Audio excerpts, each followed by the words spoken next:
नमस्कार दोस्तों, हमारे YouTube चैनल में आपका स्वागत है। आज की कहानी बहुत ही ज्ञानवर्धक है। कृपया कहानी को पूरा सुने। इस कहानी का शीर्षक है कर्मों का फल भोगना पड़ता है। बहुत समय पहले की बात है। एक राजा राज्य करता था। वह राजा एक दिन अपनी जन्मपत्री पढ़ रहा था।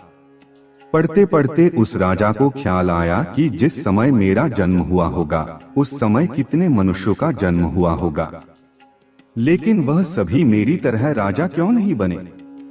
राजा हर दिन हर समय इसी प्रश्न का उत्तर ढूंढने में लगे रहते थे, लेकिन उन्हें इसका उत्तर नहीं मिल पाता है।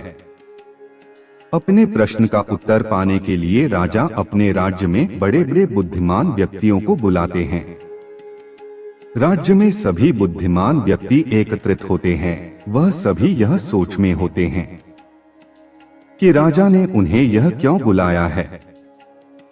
राजा सभी का अभिनंदन स्वीकार करते हैं और उनसे पूछते हैं कि जिस समय मेरा जन्म हुआ उसी क्षण में और कितने भी व्यक्तियों का जन्म हुआ होगा, तो उन सब व्यक्तियों में से मैं ही क्यों राजा बना। वह सभी राजा क्यों नहीं बने। सभी महान बुद्धिमान इस प्रश्न के लिए गहन सोच विचार करने लगे। वह सभी गहन सोच विचार करने के बाद वह उनके प्रश्न का उत्तर न दे सके। राज्य में एक बुजुर्ग बुद्धिमान व्यक्ति भी बैठे हुए थे। वह थोड़ी देर बाद बोले कि इस प्रश्न का उत्तर तुम्हें एक महान साधु देंगे जो कई वर्षों से एक घने वन में तपस्या कर रहे हैं। यह सुनकर राजा अगले दिन अपने सैनिकों के साथ उस जंगल की ओर निकल पड़ा। कुछ दूर पहुंचते ही राजा को वहां एक छोटी सी कुटिया दिखाई दी। जब राजा उस कुटिया के पास पहुंचा तो उसने देखा कि एक साधु वहां बैठा आग के अंगारे खा रहा है। यह देखकर राजा चकित रह गया। राजा ने हिम्मत करके उनसे कहा कि हे साधु, मैं आपको प्रणाम करता हूँ। मैं आपसे एक प्रश्न पूछना चाहता हूँ कि मेरे जन्म वाले दिन कितने मनुष्यों का जन्म हुआ है, उन सभी में से मैं ही क्यों राजा बना। साधु यह प्रश्न सुनकर बोले कि हे राजन, मैं तुम्हारे इस प्रश्न का उत्तर नहीं दे सकता। थोड़ा आगे चलकर तुम्हें एक और साधु मिलेंगे, वही तुम्हें इसका उत्तर दे सकते हैं। यह सुनकर राजा दूसरे साधु की तलाश में आगे निकल पड़ा। थोड़ा आगे चलते ही राजा को साधु दिखाई देता है और वह साधु मिट्टी खा रहा होता है। यह देखकर राजा हैरान रह जाता है। फिर उस वक्त राजा हिम्मत करके अपना प्रश्न साधु से पूछता है। फिर साधु क्रोधित होकर बोलता है कि तुम जल्दी यहाँ से चले जाओ, मेरे पास तुम्हारे इस प्रश्न का उत्तर नहीं है। परंतु वह साधु उसे एक लड़के के बारे में बताता है और कहता है कि तुम उसके पास जाओ, तुम्हें अपने प्रश्न का उत्तर जरूर मिलेगा। तो राजा उस लड़के की तलाश में आगे बढ़ने लगता है। ढूंढते ढूंढते वह राजा एक गांव में जा पहुंचा। राजा को थोड़े समय बाद वह लड़का मिल गया। वह बहुत ही बीमार था।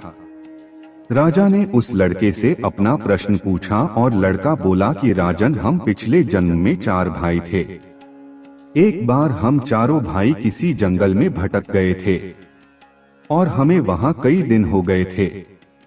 हमारे पास केवल जरा सा आटा पड़ा था और उसकी हमने रोटियां बना ली थी।